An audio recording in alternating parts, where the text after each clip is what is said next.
А вот теперь... Ну что там, Гена? Все. Все? А вот теперь, по правилу сложения векторов, мы проводим результирующую. Вот она, результирующая. Двумя линиями рисую я. И это будет как называться? Вымпельный ветер. Это тот ветер, который мы ощущаем на ходу в яхте. И никакой другой. Мы не ощущаем ни истинного, мы уже забыли, как мы стояли на берегу, что дуло. Вот, мы, естественно, не слышим встречного потока, потому что он, суммируясь с истинным ветром, даст нам вымпельный, который мы слышим. И обратите внимание, мы стартовали при Бакштаге, а на ходу мы имеем следующий ветер. Мы к нему перейдем на следующем этапе. Вот.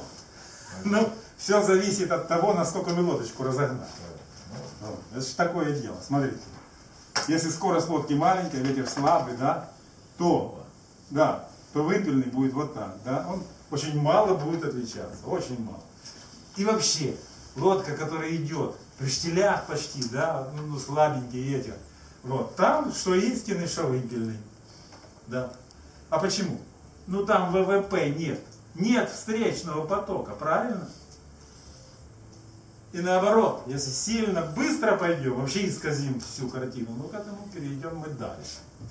Так вот, Бакштаг все яхтсмены любят. Потому что Бакштаг это вам не 2 метра сопливых прифорвинги.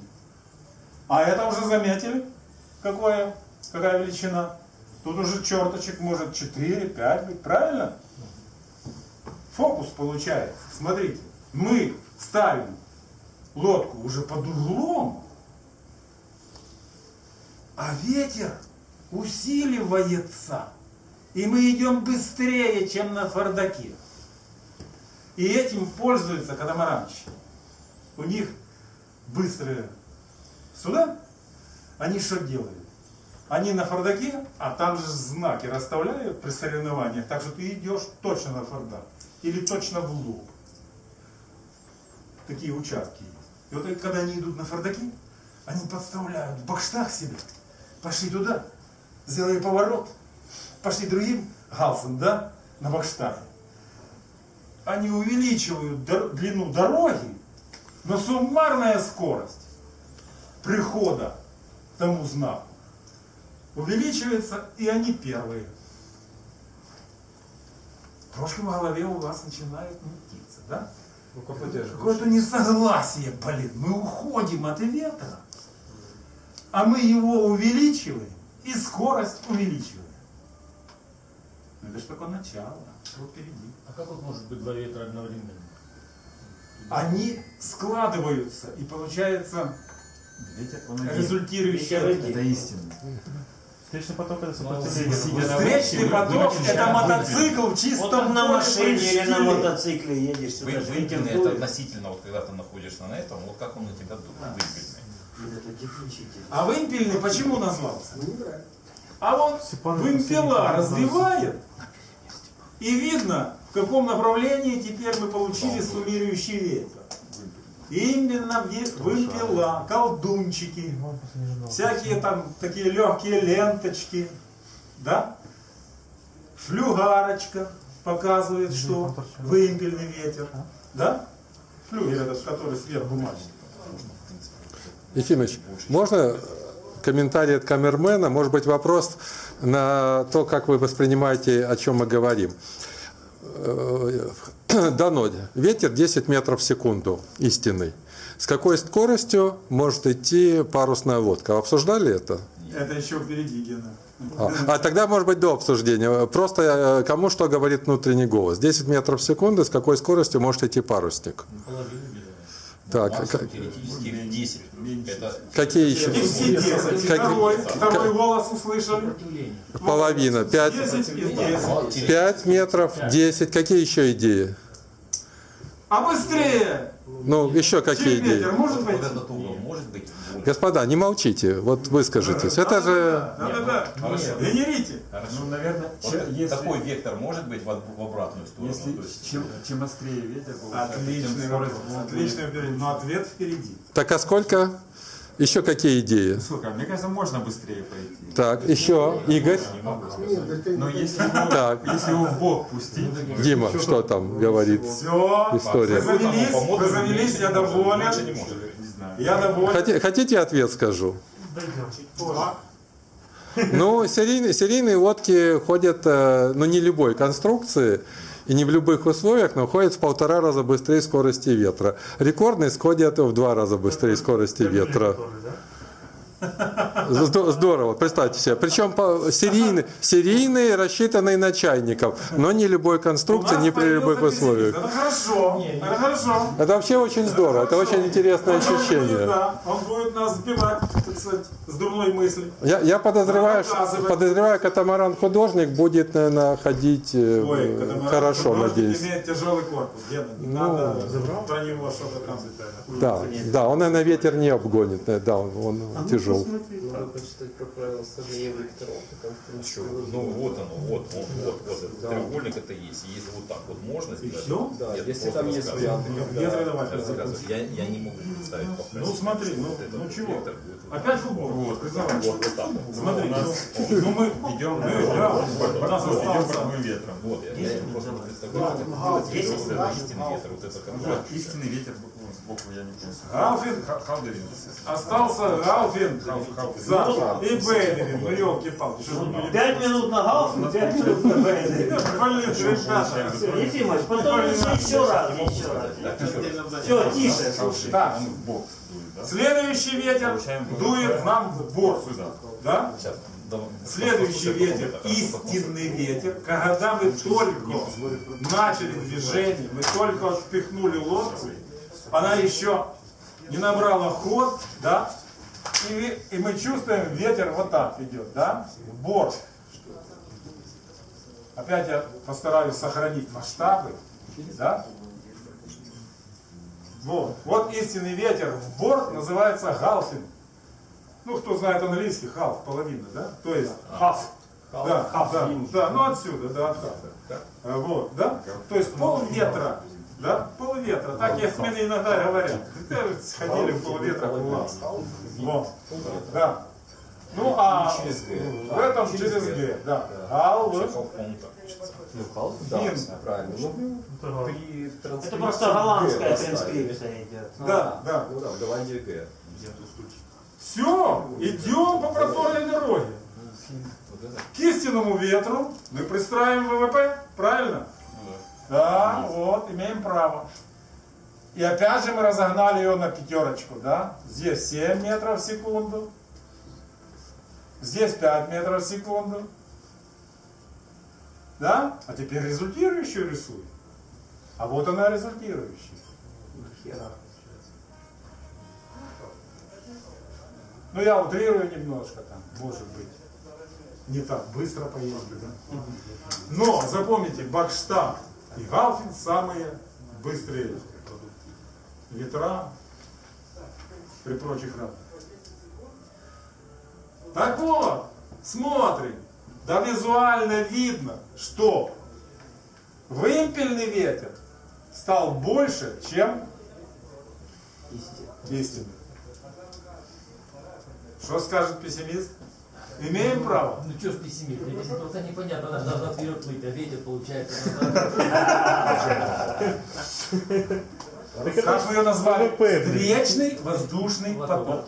Мы едем вперед мотоциклом. Это сопротивление. Мотоциклом едем вперед, А ветер нам... в морду назад. Правильно, но при вот этом раскладе мы до 2 метра вперед продвигаемся все-таки.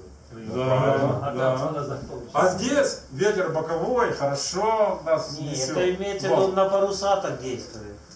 Так? Лодочка разогналась, ВВП появилась.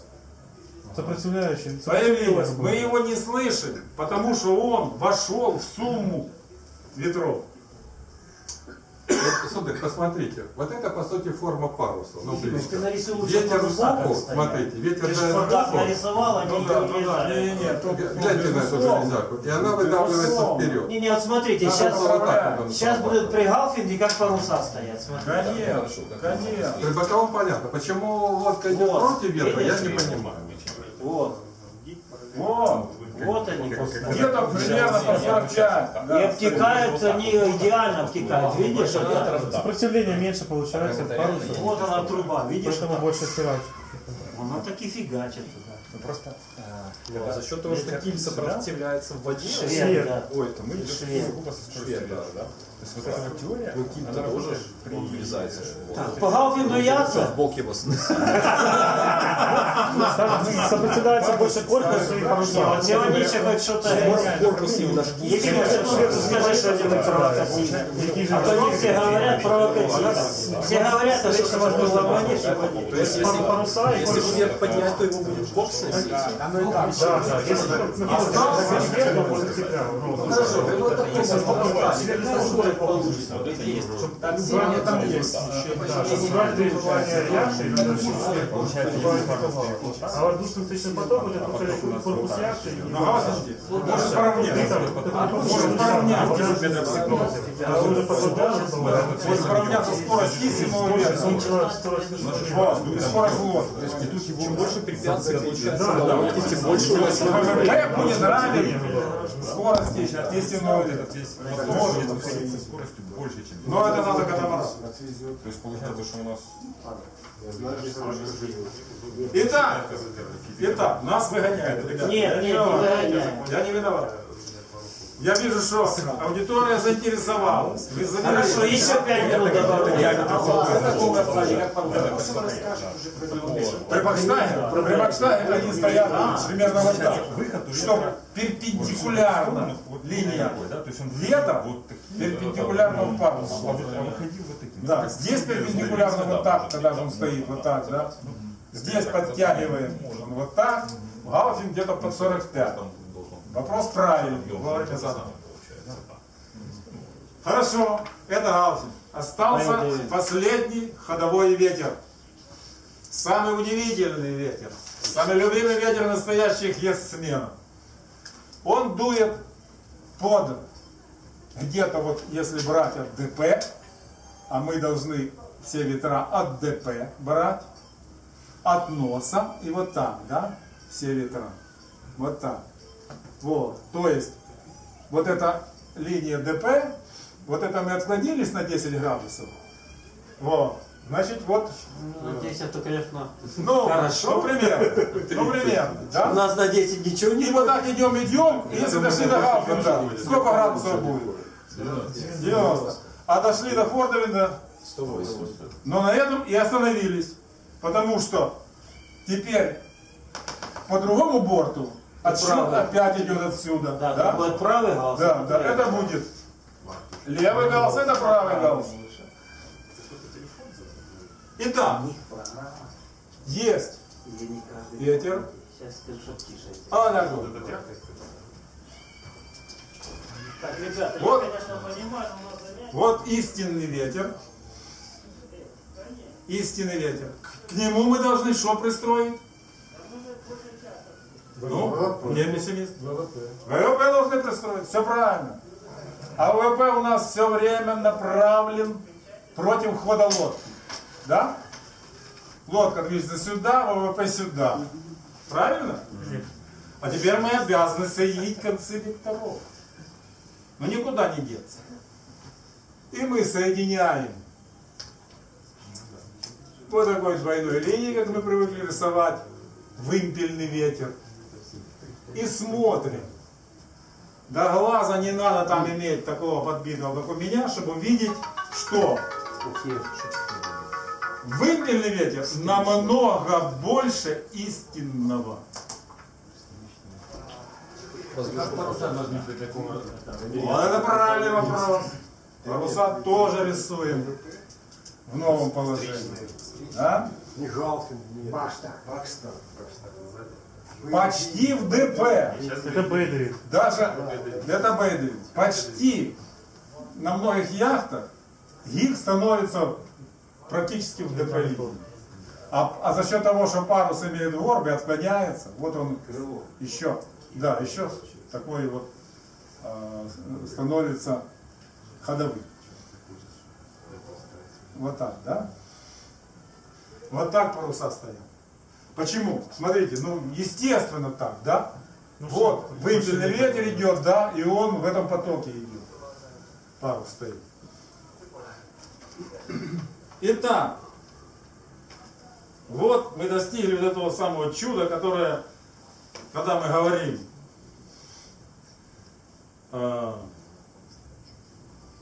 ну, гражданским товарищам говорим, что ну, против ветра ходим. Да как, ну, не бузите, ну как можно идти против ветра, против создателя движения, а вы идете напротив и лодка едет.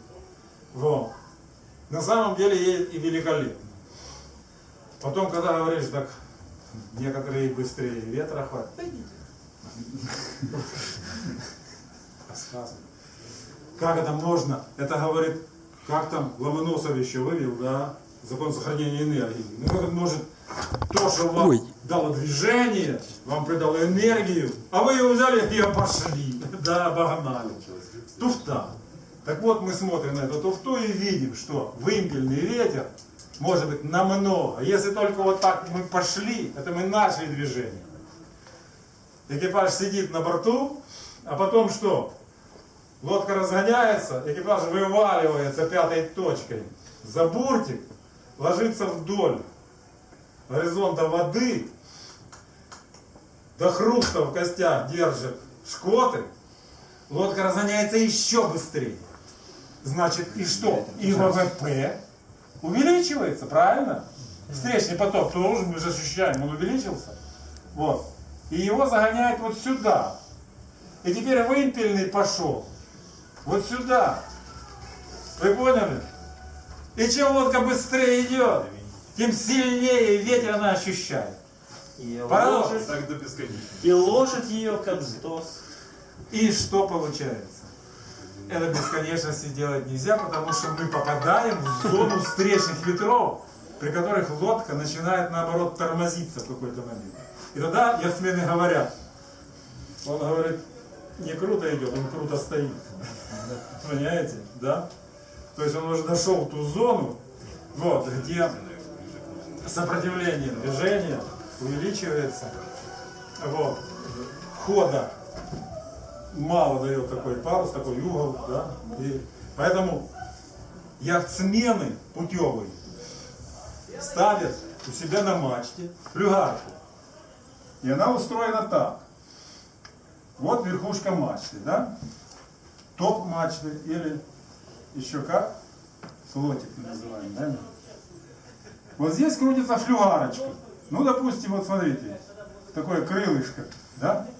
Крылышко такое. И вот это крылышко, оно же поворачивается чем? Вымпельным ветром, да, вот так. Да? Ну, флюгер. И вот, когда рулевой понимает, что острее идти нельзя, не будет эффекта, мы потеряем, наоборот, уже скорость. Вот. К флюгарке он пристраивает два неподвижных уса, или как вы хотите назовите. То есть вот такой указатель и такой указатель, например, да? Ну я так, чтобы его видно было из-под флюгарки. То есть вот эта неподвижная часть стрелочки, а сверху на оси крутится флюгарка. И как только рулевой заметил, что флюгарка легла на ус, круче он уже не берет. То есть вот так по-настоящему устроена флюгарка.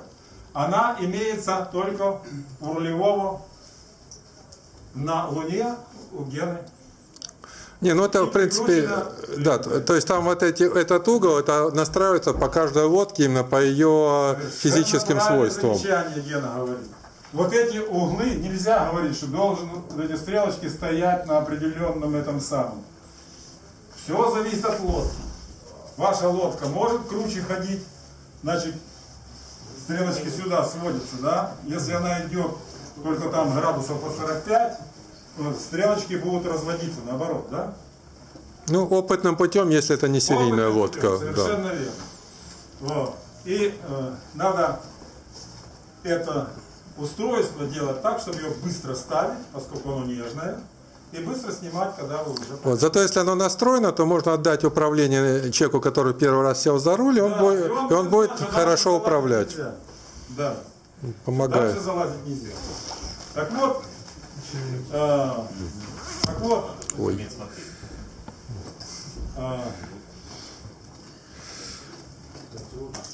Обычно, да, обычно катамараны все ходят на острых курсах. Почему? Да потому что на Бакштаг он заходит, да, и у него уже ВВП такой большой, да, что вымпельный ветер уже поворачивается с передней половины, да, горизонта.